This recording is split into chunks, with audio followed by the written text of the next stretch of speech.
हुकूमत ने Pakistan international airline के बाद सरकारी बिजली तकसीम कार कंपनियों की निजकारी की तैयारियां कर ली। पहले मरहले में 3 डेस्कोस के बोली अमल को 2026 के अवाइल में हतमी शक्ल देने का मंसूबा बना लिया है।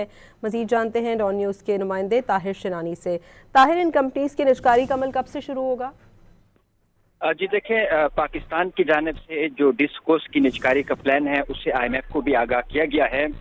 ज़राए के मुताबिक वफाकी हुकूमत ने 2026 के अवाइल में जो 3 बिजली तकसीमकार कंपनियां हैं, जिसमें Islamabad electric supply company, Faisalabad electric supply company और गुजरांवाला इलेक्ट्रिक पावर कंपनी, इनके लिए जो बोली का अमल है उसको हदमी शक्ल देने का मंसूबा बनाया गया है।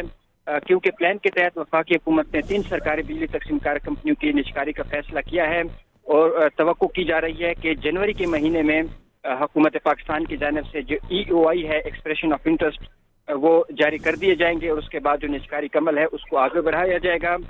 हुकूमती ज़राए के मुताबिक डिस्कोस की निजकारी से इस्तेदाद कार और गवर्नेंस में बेहतरी आएगी। डिस्कोस की निजकारी से पावर सेक्टर के सर्कुलर डेट के फ्लो का मसला हल होगा। दूसरे मरहले में लेस्को, मेपको, हेस्को और सेपको की निजकारी का फैसला हुआ है और पेशावर और हज़ार इलेक्ट्रिक सप्लाई कंपनियों की निजकारी भी दूसरे मरहले में होगी। जी ताहिर शिनानी, बहुत शुक्रिया आपका।